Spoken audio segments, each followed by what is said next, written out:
Good evening. It is 9 o'clock, time to update you with the latest happening across the country and beyond the borders. This is the 10th day of October, the year 2024. Indeed, it is a day that we have much and more lined up for you, including our comprehensive discussion about the Mazingira Day, and of course that is a very insight discussion that we'll be bringing it to you later on. But first thing first, our top stories tonight.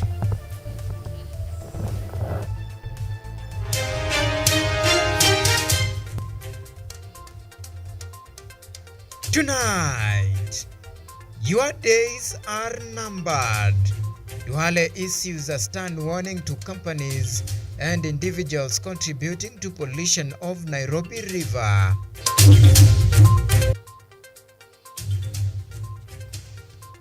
Make it your business. Kenyans urge to make it a habit to regularly clean the environment. Also tonight, where is Abdullahi Ahmed?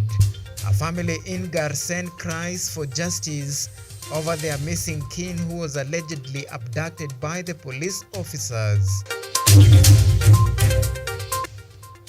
Plus, keeping dream alive. Harambee Stars in Cameroon for a hunting mission in the 2025 AFCON qualifiers.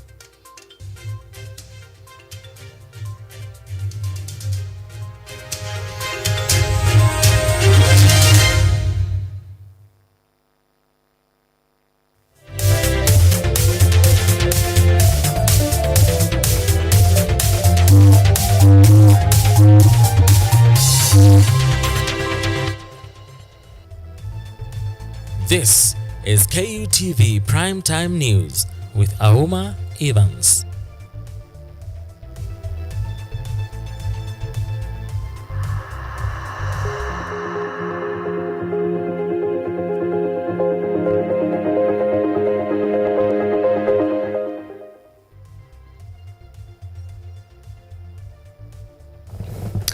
Right, welcome once again. Our sign language interpreter tonight is Sami Okelo. Remember, you can talk to us on all of our social media platform. We are coming to you live on YouTube at KUTV News Live. You can tweet us on X at KUTV_Kenya at Auma Evans. Remember to use the hashtag Primetime News. So tonight we begin Primetime News here in the nation's capital, where Forestry and Climate Change Cabinet Secretary Adan Duale has reiterated the government's commitment to clean Nairobi River within 18 months. While speaking earlier today at the Nairobi Arboretum during Mazingira Day celebrations, Duale cautioned companies and individuals contributing to the pollution of Nairobi River against the vice, stating that action will be taken against them. Our very own Dennis Mwinyi starts off tonight. Speaking at the Nairobi Arboretum on Thursday when he led Kenyans in marking the Mazingira Day to push for the government's efforts to plant 15 billion trees by 2032, Environment and Forestry Cabinet Secretary Aden Duale has said that the government has already put on notice companies contributing to the pollution of the Nairobi River to cease their actions. We have no choice whatsoever as a country to restore our landscape, to restore our ecosystem, to secure our biodiversity, to plant and grow more trees, and to increase our forest cover from 10% to 30% by 2023. The CS said that he would gazette a color coding mechanism for waste found in Kenyans' home to separate recyclable and non-recyclable waste. The changes aimed at encouraging Kenyans to participate in conserving the environment by planting trees and reducing greenhouse emissions that remain in the atmosphere for hundreds of years, affecting present and future generations. Those who pollute Nairobi rivers and all our urban and rural rivers, we will shame them, whether they're in the industries, And we will ask even banks, because we have one of our key banks present here, that you must deny them credit. Your customers. Duale also revealed that Kenyans have planted 481 million trees since January 2024, saying the spirited efforts are geared towards mitigating the adverse effects of climate change. Every citizen, NEMA has an obligation in law. Every citizen, the garbage that leaves your home must be traced to a dump site. The vehicles that carry your garbage must be the right vehicle. President William Ruto has called on Kenyans from all walks of life to plant at least 100 trees each to deal with the adverse effects of climate change. What you're doing with the young ones. Dennis Munyi, KUTV. Responsibility. Now, still matters environment. Kenyans have been urged to take responsibility for keeping the environment clean without solely relying on the government's waste collection schedule. As Anyango Sylvia reports, the Kiambu County Department of Environment, Water and Energy has highlighted that the lack of individual accountability is contributing to environmental degradation, leading to disease and climate change.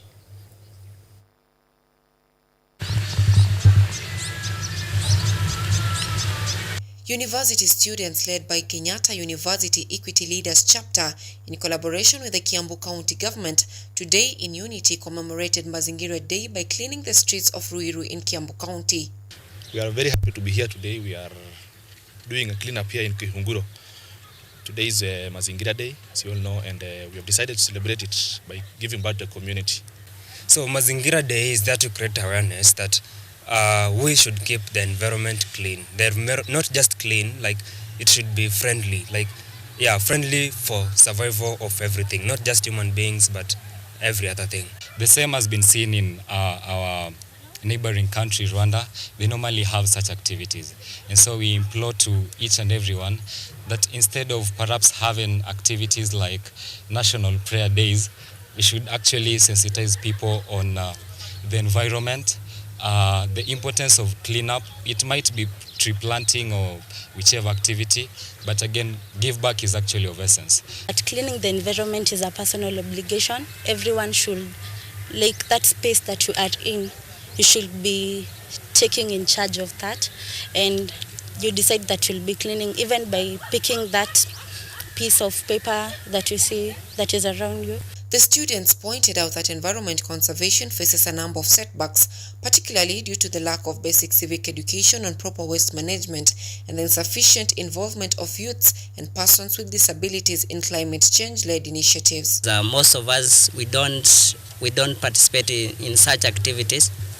We just take it for granted. I urge all of us, let's get to participate. Having conversation with the environmental officer, Ruiru Sub-County, they therefore are committed to subsequently engage us in such activities because they normally do it the last Saturday of every month. According to Romano Kinywa, an environment officer in Kiambu Sub-County, proper waste collection and disposal can potentially create jobs in the country by establishing industries focused on waste value addition. Polluting of the environment poses a risk to the health of the inhabitants. So literally I feel that they should be sensitized more on how the dirt should be put in the dustbin. 80% of the waste that we generate, 80% of it is something that can be reused. So what we need to do is segregate waste so that at source, segregate waste at source. The waste that needs to go to be reused, it can be reused. Plastics, metallic waste and the like, they can be used. So that whatever we take to the dump site will be very little. This year's Mazingira Day celebration has brought to light the real challenge we face from poor waste management. In order to ensure a sustainable environment free of diseases, everyone needs to be involved from the younger age to the older age. Anyango Sylvia, KUTV. All right, now from Kiambu to Kilifi County, in a bid to mitigate the effects of climate change while conserving marine life, 300 soldiers from Naval Unit today came together to plant mangrove trees. And as Diana Nashipai explains in the following report, the importance of community collaboration in improving the environmental was emphasized. Over 300 soldiers from the Navy, Air Force and Ground Forces today collaborated with various organizations to plant over 100,000 mangrove seedlings in Chafis, Kilifi County to mark Mazingira Day. The event was sponsored by the military, Equity Bank and environmental organization Greens of Africa Foundation in partnership with the community. As we all know, today is Mazingira Day, or the Day of the Environment.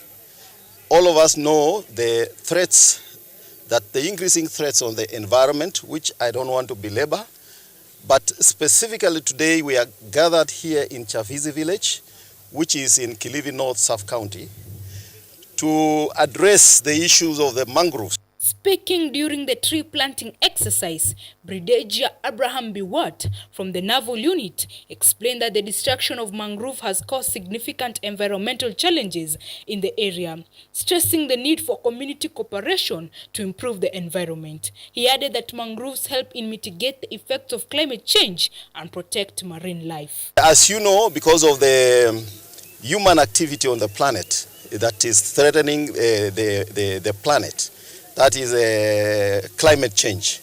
The mangroves also have not been left behind. The rising oceans are threatening the growth of the mangroves. The human activity, pollution, is threatening the salinity of the soils that the mangrove grow on. The manager of Equity Bank's Mtwapa branch, Ibrahim Mwangi, highlighted that mangroves play a crucial role in fish production and help combat environmental issues such as soil erosion and rising temperatures. Because we want to give back to the society, these seedlings are normally germinated by the community. We have also had the community participate in this exercise. As well, we know that the mangrove is the best tree that normally cleans the environment. The community members in attendance expressed optimism, saying they have begun to understand the importance of tree planting and environmental conservation. Initiatives like these are expected to help preserve the ecosystem and improve the quality of life in the area. Diana Nashipai, KUTV. And the green city in the sun, that has been the tagline for Kenya's capital city, Nairobi. However, the reality on the ground bears a different look. In the wake of the latest Mazingira Day celebrations, the capital bears marks of efforts by various administration to refine its environmental image, a task whose achievement has been too often elusive. In the wake of the effects of climate change, the Kenyan capital Nairobi has been the field of numerous efforts to revamp its environment. The county and national government have been on partnership fronts on the agenda of improving the city's environmental status. Tunahimiza watu wa Nairobi, please tuache kutupa takataka ovyo ovyo. The penalties for illegal dumping are going to be very high.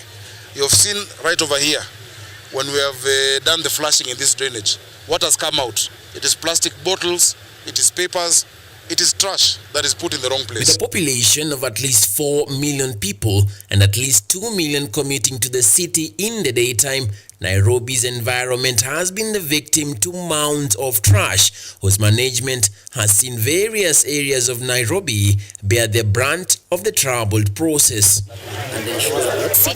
Previous successive regimes have had a focus, particularly on the cleanup of the Nairobi River, with the current government not being any different. Our aim is to eliminate illegal dumping of solid waste and discharge of effluent into urban areas, make communities resilient to the adverse effects of climate change, and build sustainable neighborhoods. Hapa Nairobi, vile nimesema, kuanzia tarehe 1 mwezi ujao, kwa wiki kama 3 inayokuja, vijana 20,000 watakuwa katika hii mpango. Among the infamous efforts that were targeted at improving the status earlier this year is the reclamation of riparian land across the river that saw the demolition of buildings on these areas. The capital further holds a strategic central position, further being a central point of industrialization, a fact that has also significantly contributed to the waste menace. We have put on notice the polluters of Nairobi River, industries, factories, slaughterhouses, Nairobi Water and Sewer Company, Athi Water and Sewer Company, those who dump, who collect garbage. Efforts to manage Nairobi's environment continue to be a challenging task for administrators, each eager to accomplish what eluded their predecessor. As Kenyans celebrate Mazingira Day, calls for a structured approach continue with the relationship between the environment and climate change, calling for attention, an ignorance of which has presented a rather cruel face of nature, with extreme drought and famine gaining ground across the country. Manuel Kutosi, KUTV. Switching gears, a family in Garsen, Tana River County is demanding for the whereabouts of their missing kin who was allegedly abducted by those believed to be the police officers. The family has been holding demonstrations demanding answers from authorities regarding the mysterious abduction of a 72-year-old man, as Brenda Nyongesa now reports. Yesterday, the family of Abdullahi Ahmed held a dramatic protest at the Garsen police station, demanding answers about the whereabouts of their 72-year-old relative, who they say was abducted by plainclothes officers. The family, carrying placards and singing songs of justice, marched from their village to the police station, where commotion ensued as officers tried to prevent chaos. Abdullahi Ahmed was reportedly abducted on Saturday, just moments after another relative, Ibrahim Dahir, was briefly detained and released by the same officers. Kwa mfuko mara kwanza wamempeleka town saa 5 Saturday tarehe 5, wamemregesha saa 8. Yule babangu mdogo ndo amenipiga simu, nikatoka kutoka Hola nikakuja hapa, tukaandika kwa OB. Tukimaliza around saa 8 tukasikia babangu amewachiliwa, wakamchukua huyu babangu mdogo, alikuwa tuko pamoja. Witnesses say that Ahmed, who is ailing and partially blind, was bundled into a vehicle at gunpoint outside the police station. Police station, nilikuwa niko juu ya pikipiki ndani ya police station. Jamaa akanifunga gari Hilux double keeping KCU 576U, akanipoint gani, nikamjaribu kuzuia babangu, akanipoint mara ya pili kunigonga hiyo gani. Sasa hiyo tunataka tujue hawa ni wa serikali ama ni wajambazi. Family members recounted how efforts to seek answers from multiple authorities, including the Directorate of Criminal Investigations, the National Intelligence Service, and the National Police Service Commission, have all been vain. The family fears for Ahmed's safety, especially given his health condition, and has given the police a 24-hour ultimatum to release him or produce him in court. Kufikia saizi tumejaribu kuongea na vitengo vyote vya usalama ikiwemo National Intelligence Service, na tuliongea na DCI na National Police, na wote wamesema kuwa hawajamuona mzee. Na hatujui mzee ameenda wapi na kosa lake ni gani, kwa sababu ameshikwa mbele ya polisi. Sasa sisi tunataka kujua mzee yuko wapi, na kama kuna makosa yoyote ambayo wanamshtumu na mzee, tunataka kuwa haki na sheria ifuatwe. Tunataka vitengo vya usalama waheshimu sheria na wahakikishe kuwa mzee amepelekwa kotini tupate kujua. Emotions ran high during the protest, with one of the Ahmed's brothers collapsing while addressing journalists, overcome with shock and frustration. Ya Kenya sisi tafuta nini haki? Si abana kunyara, kubeba, kuasuka. Sisi mtu ya burecha mtu ya sukari, ini bado salala. With abduction cases on the rise, family members continue to press for justice, calling on authorities to either release the elderly man or charge him in court if there are any illegitimate accusations. Brenda Nyongesa, KUTV.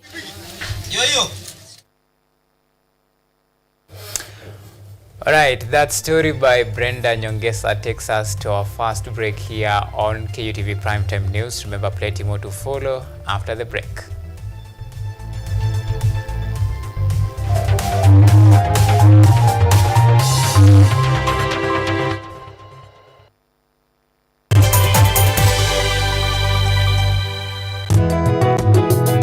Katika maisha yetu ya leo, wakulima na jamii nyingi kwa ujumla wanakumbatia teknolojia mbalimbali na kilimo hai ili kuondoa magonjwa sugu na kuongeza usalama na utoshelevu wa chakula.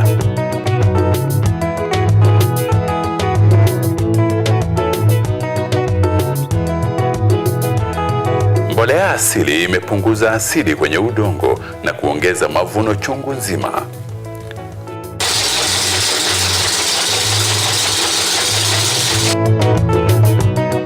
Wajua tuko shambani, na humu shambani pia kuna ng'ombe, kuna kuku, na wanaacha uchafu wao. Na huo uchafu si wa kutupwa, ni wa kutumika katika kilimo kama mbolea. Kwa sababu mimea hii imekuwa kutumia mbolea ya hawa wanyama. Wakulima mbalimbali wamekumbatia teknolojia ili kuokoa gharama ya ukulima na kutumia nafasi zilizopo katika mashamba yao.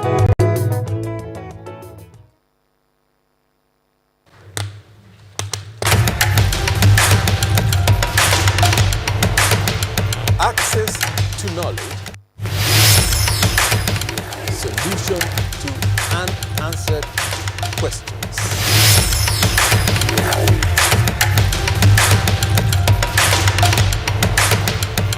Guidelines to pursuing your rights and repossessing your property, intellectual or material. This and more only on Law Matters.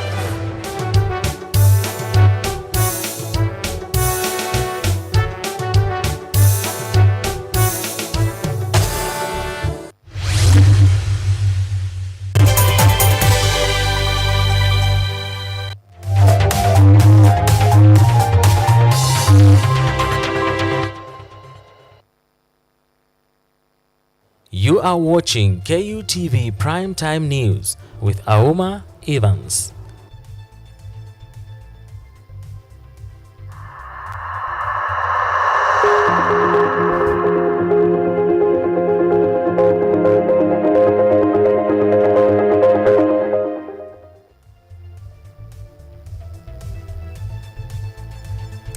Right, welcome back, and now let's continue with our broadcast.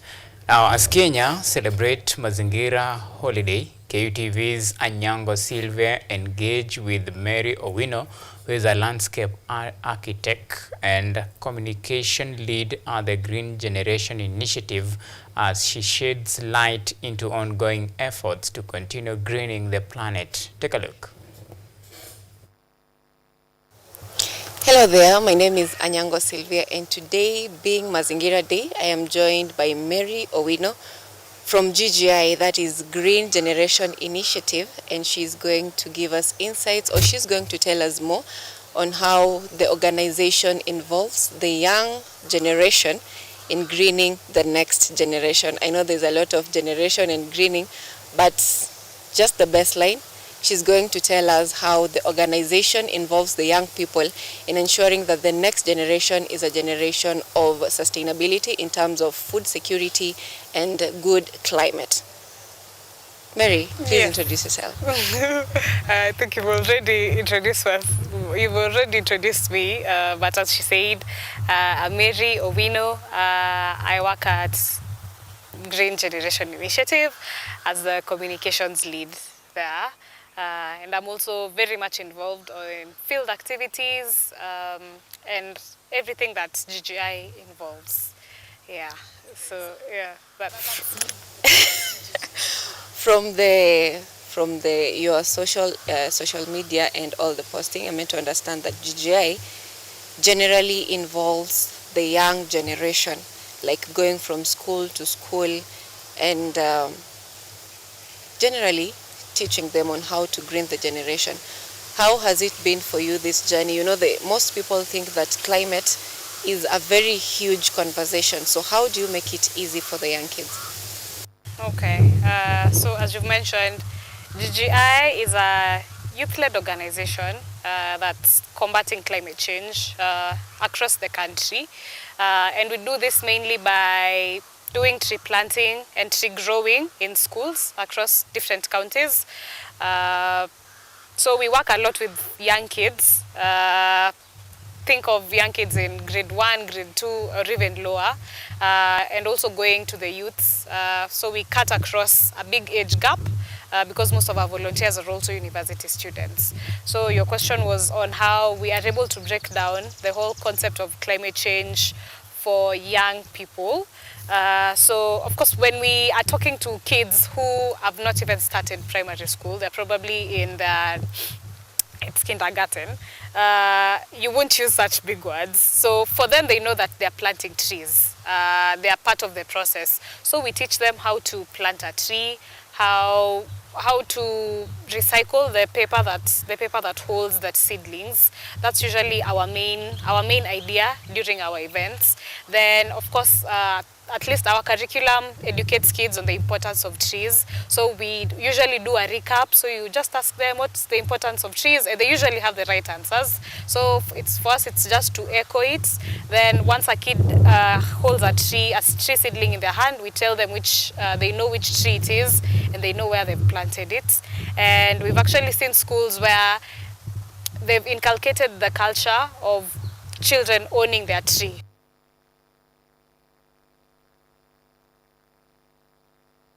Its tree, so they take care of it on a daily basis.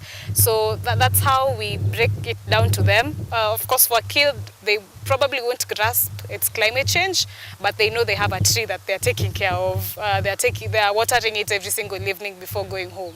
So that's how we're able to break it down. So it takes so many years for a single tree to grow. And this child may not be in that school for that long. So what kind of trees majorly do you focus on? So we've done fruit trees and indigenous trees. As we go into schools, the children are involved to take care of their trees. But remember, we still have the school administration that will still be long-serving compared to the students. So we usually involve the head teacher and the environmental teachers also.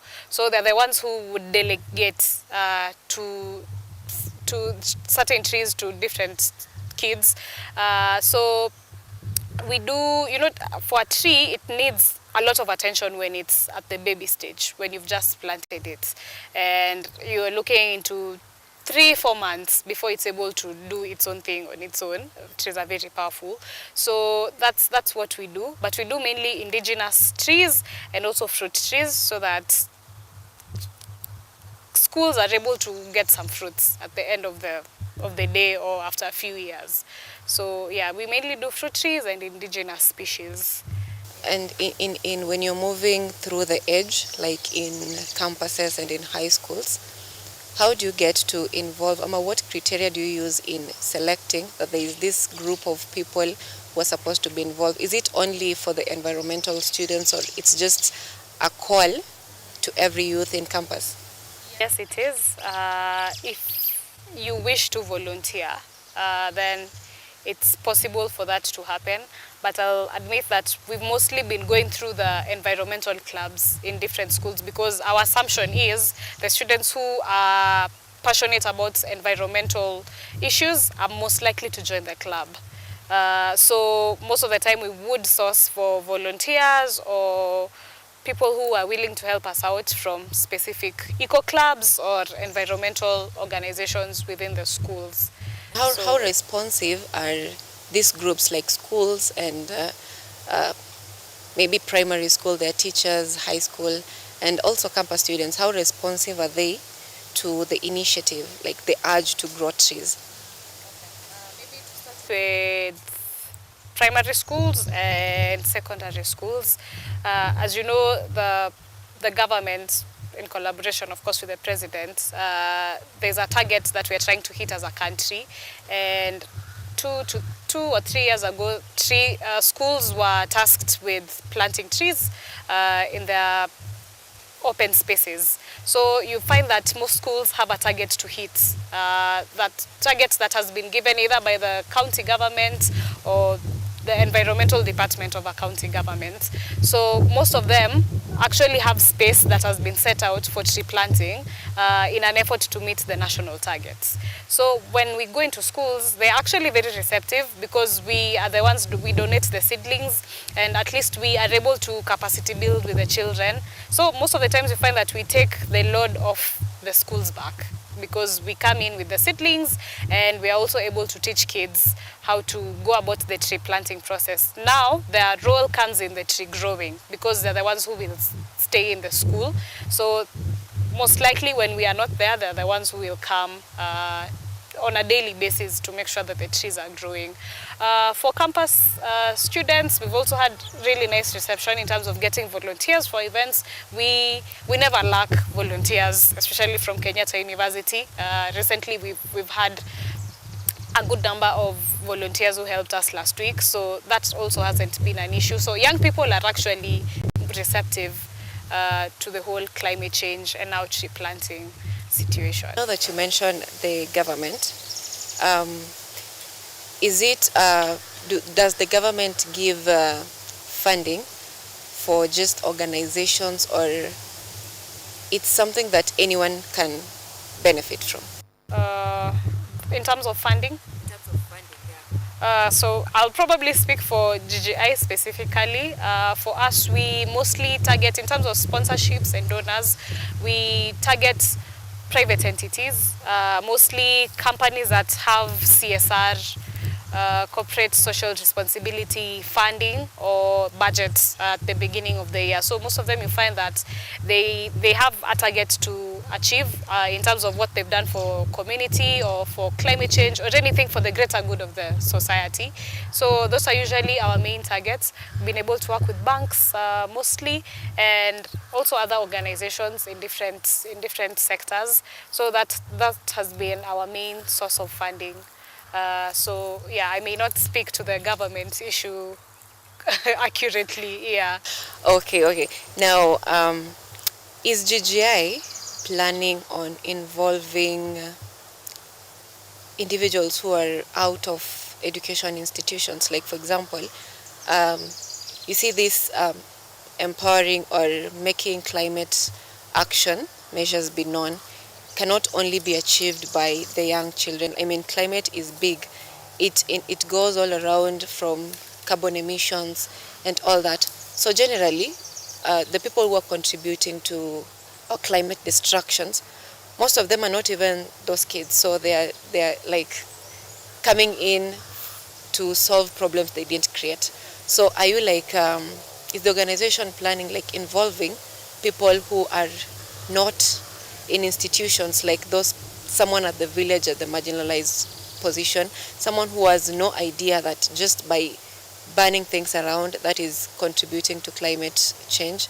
Are you planning in the future maybe to involve them in the initiative? Yes, we'd really much like to. It's part of our plans, future plans, the near future plans, in terms of involving communities and not just schools. But then we also appreciate the fact that when you impact a school, you've also impacted the nearby community. So that's something we definitely want to work on. We've seen models that are working in different counties, where when a kid plants a tree in the school, they also take another seedling home, and now they go plant it in their homes. And this works especially for tightly knit communities.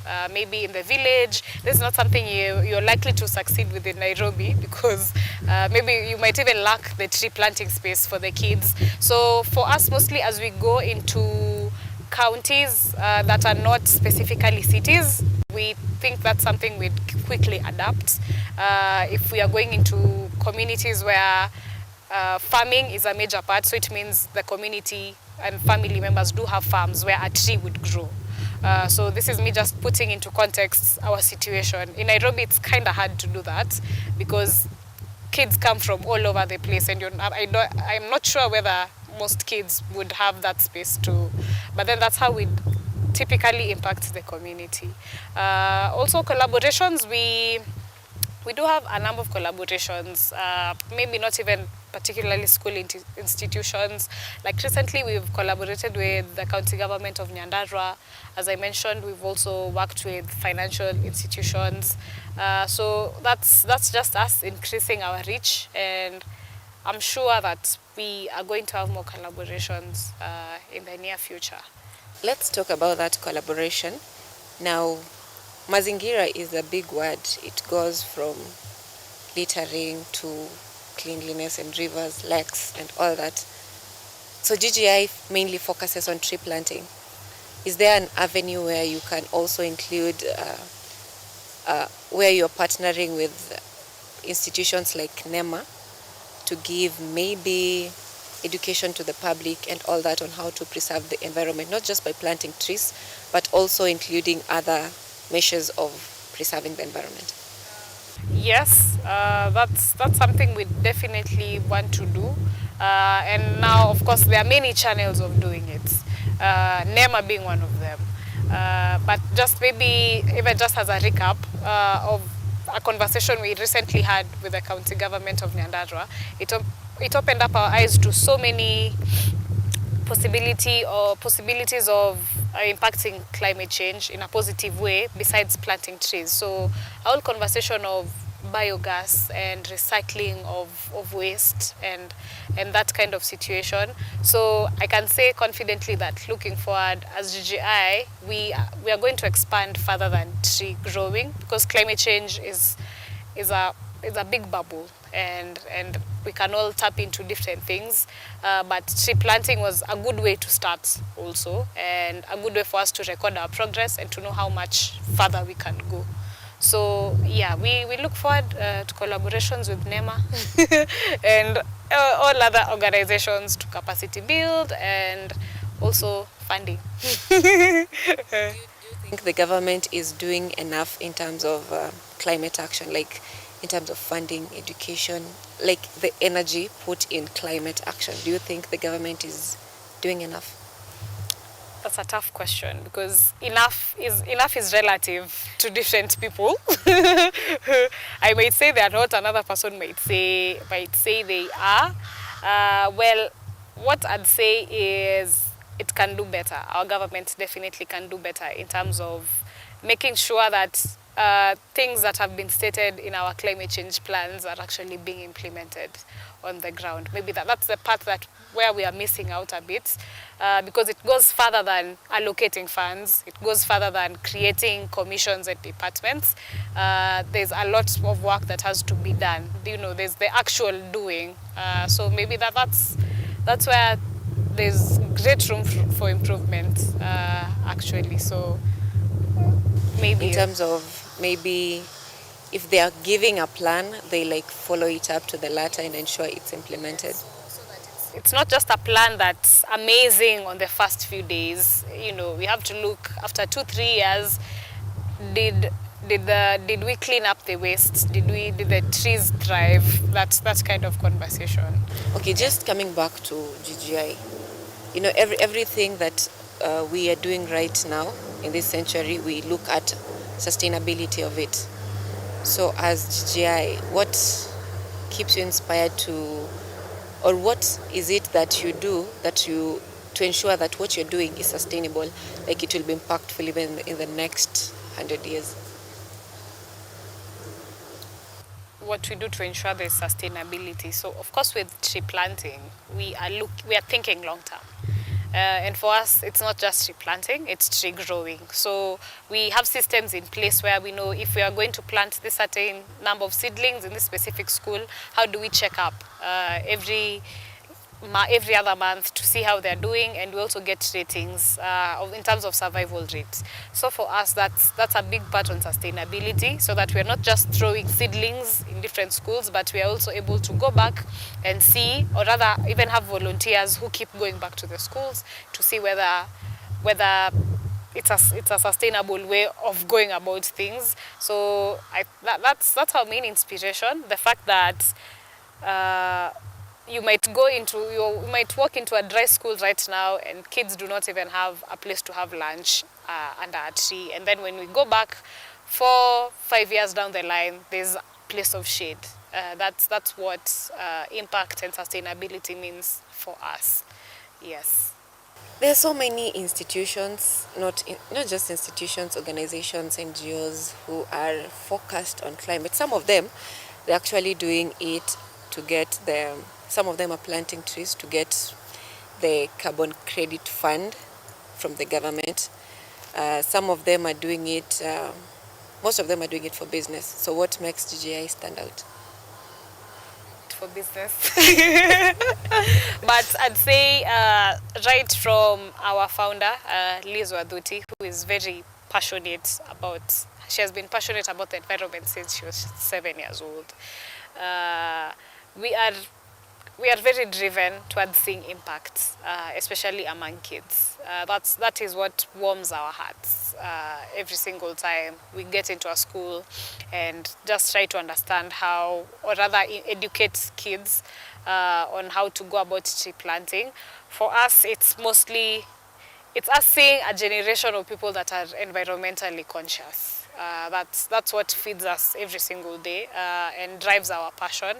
I'd say that's what makes it different. Once we walk into a school, we are at our very most authentic selves. I don't even have to have climate change kind of English the whole time, because now you just get in and flow with the kids, help them plant a tree, educate them on what it is. Does not even matter whether you'll be using Kiswahili or English, but it's the authenticity of our events and the passion to even follow up on whether your project is still doing well.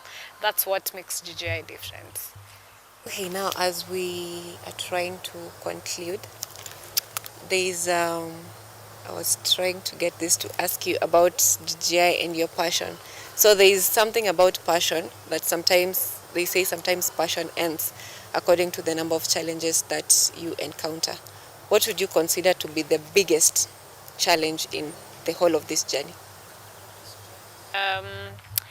I'd say before it was, since it's mostly tree planting, the survival rate of the trees, because when you go into a school and you do tree planting and you find that the school administration was not really part and parcel of the project, then they're not likely to take care of the trees after. That was mostly the biggest challenge, and of course also funding. But then those are things we are still in progress and working through in terms of making sure that, as I mentioned, not just tree planting, we are able to have our own people go into schools and also engage with the administration on how to grow the trees. And of course, them having a target that they have to hit has also helped us because at least a school would be more involved in seeing their trees grow. Then of course funding. The bigger the projects you're doing, the more funding you need. So with every amount that you get, you're thinking big, and you're always getting bigger, which I think is the best way to go. So maybe those have been the challenges, but they are not challenges that have made us stagnate. It's things that we are working through as an organization. What is the biggest achievement? I'd say there's rigorous tree planting that happened last year in Nyeri, and we have like a 97% rate of survival of trees. So that are trees that literally look like gardens. There are schools that look like gardens once you walk in. So as I mentioned, for us it's just that satisfaction of us being able to create spaces that are safe for children.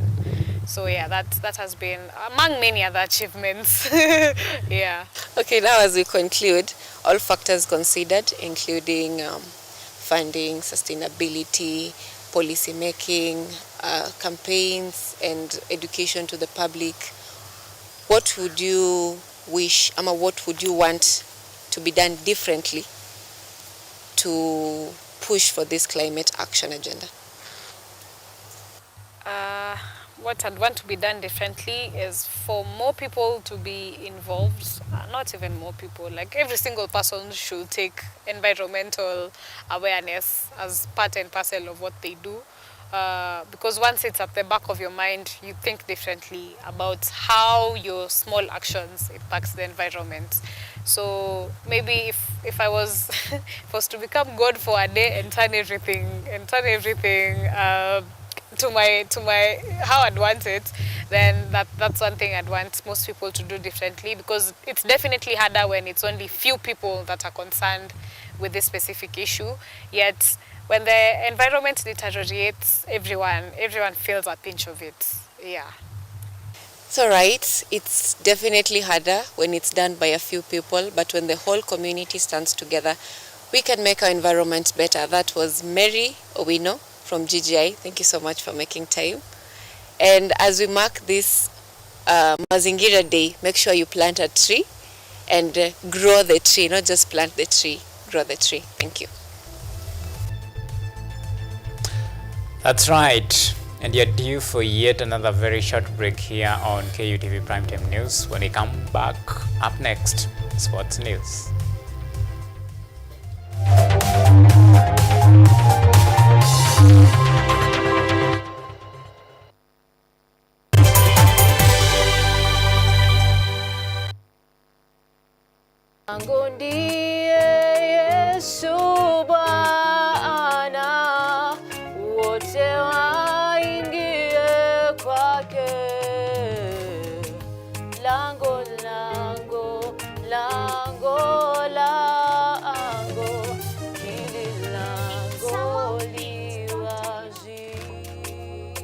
I am right here for your sake. Now, today we are going to talk about the beginning of a fall. But not just a fall, it is a fall never to recover. If you spend your time sleeping, na tumesema while you are drunk, your senses are sleeping. Bwana Yesu asifiwe. How are you doing today? I'm well in the Lord. I hope you are well in the Lord. First of all, I'd like to thank our Father in heaven. They say broken things can't be fixed, right? But that's a lie. Genesis chapter 3 verses 8. That evening they heard the Lord God walking in the garden, and they hid from him among the trees. But the Lord God called to the man, "Where are you?" For God so loved the world that he gave his only begotten Son, that whomever believes in him should not perish but have everlasting life. Catch me right here only on KUTV every single Sunday.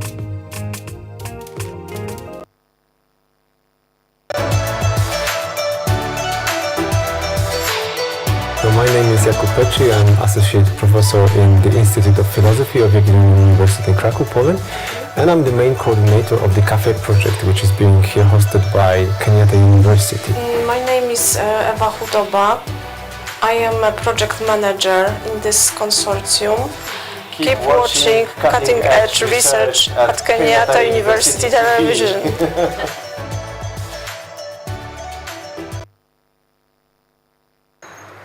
They are powerful and influential. They make decisions in politics, education, finance, agriculture, health, sports, and all aspects of human life. But the impact of their decisions falls on you, the common citizen. KUTV Primetime News Thursday, we ask bold questions and pursue answers to the core to bring you closer to the story. We couldn't have it any other way. Join me, Auma, as I raise matters of social concern to raise your voice from the background to the foreground.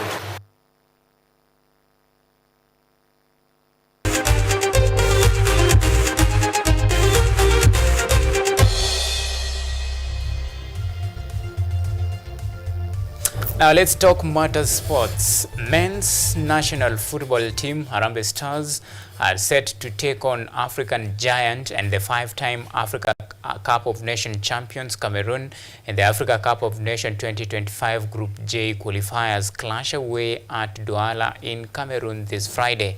Harambee Stars, who welcome back Captain Michael Olunga, will be hoping to upset the African giant before the return leg in Kampala, Uganda on Monday. Kenya is currently at the top of Group J with 4 points, same as Cameroon, but separated with goal difference before the double-header in Douala and in Kampala, putting Kenya in a strong contention for a slot to the 2025 AFCON finals.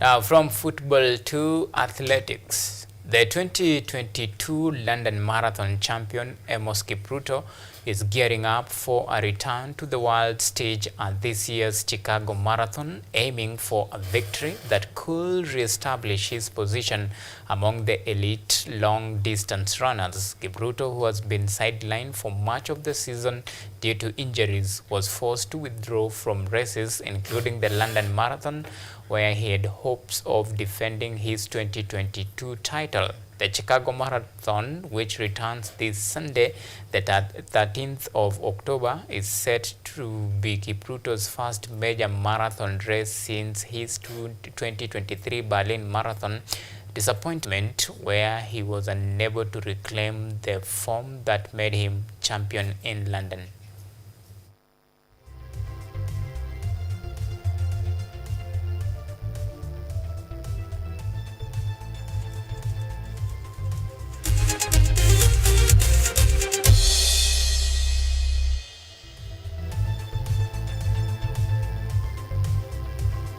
Right, that's it. It's a wrap.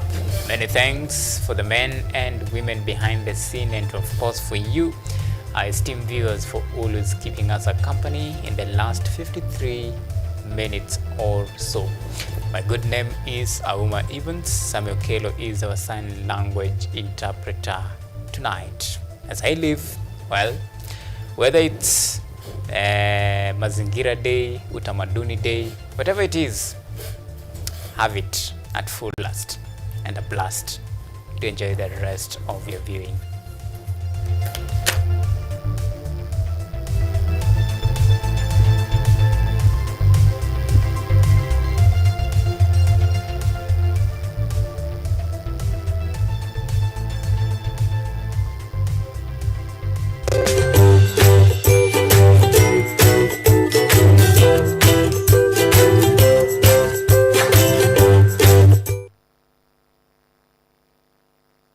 Are you an aspiring media practitioner, a graduate, or you just want to advance your skills in television production?